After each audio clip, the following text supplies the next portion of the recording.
bugün ADİP tarafından düzenlenmiş konferansın ikinci gününü yapmak üzere toplanmış bulunuyoruz. Hepimiz farklı etnik, dinsel... It's my great honor to welcome you all. Dear friends and participants of this conference, we live in a land of miracles. Our Turkey, our Anatolia is truly an Anatoly, the horizon line of the ascendant human spirit for centuries. Nearly 12,000 years ago, the world's first temple was built at Göbekli Tepe. This worship place, where the prehistoric masters managed to erect 7 tons engraved pillars, tells us a lot about mysteries of life and death. The worship tradition established in Göbekli Tepe was followed by many different traditions for 1,000 years till today.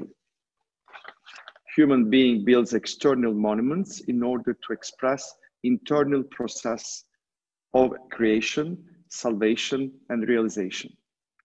Our legacy in Anatolia is rich and textured fabric of these monuments, both great and small. Efendim, konuşmacı is a culmination of pluralism.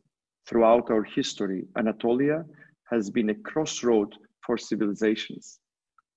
Thus, our common heritage is shared by an array of different ethnic and religious communities. We are a heterogeneous community whose genetic pool is a proof to our complexity. I think that we should preserve and respect not only the cultural and religious assets of our ancestors, but also we need to respect and cherish the buildings and cultural representations of the living communities. Their traditions and spiritual aspirations are inherited and interpreted throughout centuries and are essential for our long-lasting Anatolian identity. As you all know, the rock layers are an open book from which we can read the past of our planet. Each rock layer is precious and meaningful and cannot extract any of those layers from the history of the Earth. This reasoning can be applied to cultural layers as well. You cannot understand and interpret any society without treasuring and preserving all its layers, past and present ones. Moreover, only when we respect the past, we can inspire an inclusive, egalitarian, and creative future society. Therefore, the respect and awareness that geologists and archaeologists have for every soil layer that constitutes the past should inspire us all and all components of our society, social, political, and religious, have an obligation to respect the cultural and spiritual layers of the past and the present. It is well established that in the 20th century, a lack of education and extensive disinformation created unfortunate gaps of knowledge about the history of our land. Moreover, severe intolerance and enmity towards non-Muslim Anatolian heritage wreaked havoc on monuments of the past. There have been decades when many non-Muslim worship places and monuments were damaged or converted to different usages. Such unfortunate circumstances led to unnecessary humiliations for people whose ancient roots should be a cause of cultural pride for Turkey. Our land is not a monotony, but a symphony. Nevertheless, the last 2 decades have witnessed a certain progress, especially among the young generations, as well as a practical sensibility among the local authorities to cooperate with experts and relevant community members. This had led to proper, respectful, and scientific restoration of some churches and synagogues, but still there is a long way to go. The restoration of the dialogue among different community groups is as important as the restoration of religious sites. The encounters of minority traditions with the dominant Sunni Muslim community can be a moment of enrichment. As a society, we must go beyond confrontation and conflict. Exopraxis can and should be a shared experience of pilgrimage rather than an excuse for seizure and expropriation. Think of the Greek Orthodox monastery of St. George on the island of Büyükada in the Sea of Marmara that attracts tens of thousands of Muslim pilgrims every year. They come to make votive offerings at the place, the topos of this most famous Christian saint in the Islamic world.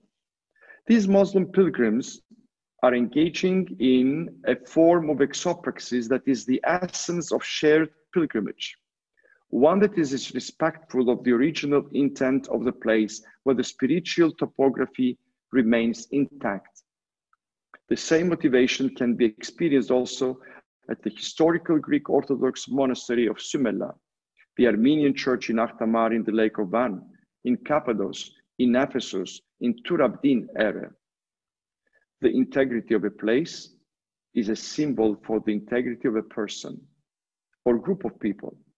When different communities can share the same space, even if they have different associations, we build a stronger and more integrated society for all. Here in Turkey, we can and should exercise this kind of shared experience without politicization. Nevertheless, we all must admit that the Byzantine heritage of our land is still a political issue. But we must also be realistic about the fact that this empire ended 600 years ago. Like Göbekli Tepe, Byzantine heritage is a remnant of a glorious past. But unlike the megaliths of Şanlıurfa province, there is still a living community using and inhabiting the Byzantine heritage of our country. It's a pity for anyone to undermine this legacy of this bygone empire, because there are so many common values to discover and so many inspiring and worthy examples to be celebrated. The recent conversations of St. Sophia in Nicaea, in Trabzon, and last year in Istanbul of the great church dedicated to the wisdom of God, the conversion of Hokora, Kariye, with its unique and precious mosaics, are needless examples of how multicultural appreciation is terminated and how policies and programs should not be implemented. I would also highlight here the juridical efforts of the small Christian communities left in Antioch, Mardin, which has been called an open-air museum by the Ministry of Culture and Tourism and other locals to recover their properties and preserve their heritage. We see very often churches for sale, or we receive calls from Anatolian towns, inhabitants proposing to buy Greek or Armenian churches.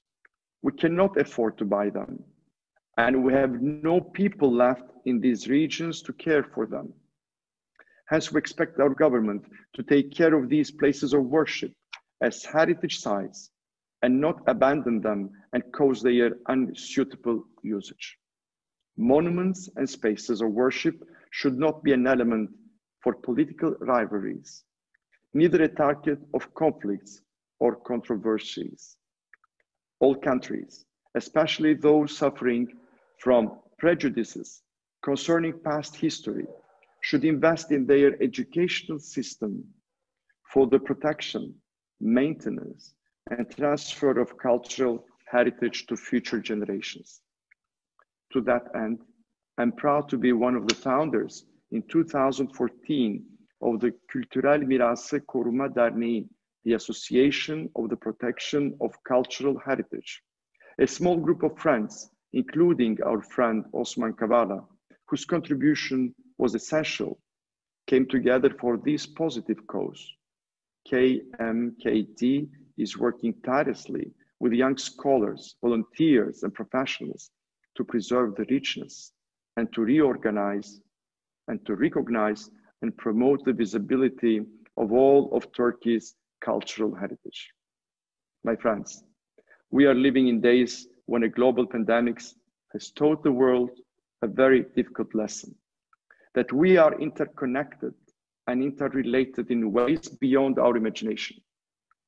But the monuments of our past tell us the same thing, that even When one wave of humanity rises and another falls, we are still one big ocean of the human family. The way we treat the legacies of our past and the way we preserve the remnants or monuments that are intervened with communities that use them show how we approach our solidarity.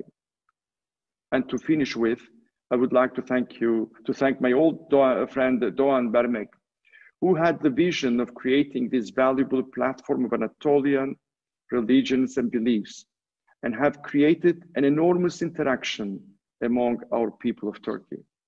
With the great support of Professor Ishtar Gözaydın, Yuri Stoyanov, Vanessa Deobaldia, Sevana Taulu, and other friends, as well as colleagues. I really feel proud for their generous work and fantastic results. Before ending my speech, I would like to remember my very good friend, Nicolas Manginas, who passed away yesterday morning. Nikos was a legend photographer and a devoted servant of the Ecumenical Patriarchate and our Greek Orthodox community. For almost 50 years, he has documented our social and religious life. He will be missed by all who had the privilege to witness his ministry. May his memory be eternal. Αιωνία σου η μνήμη, αγαπημένε μας Νίκο. May the word of the conference and all our efforts brings us closer to that knowledge and wisdom. Thank you.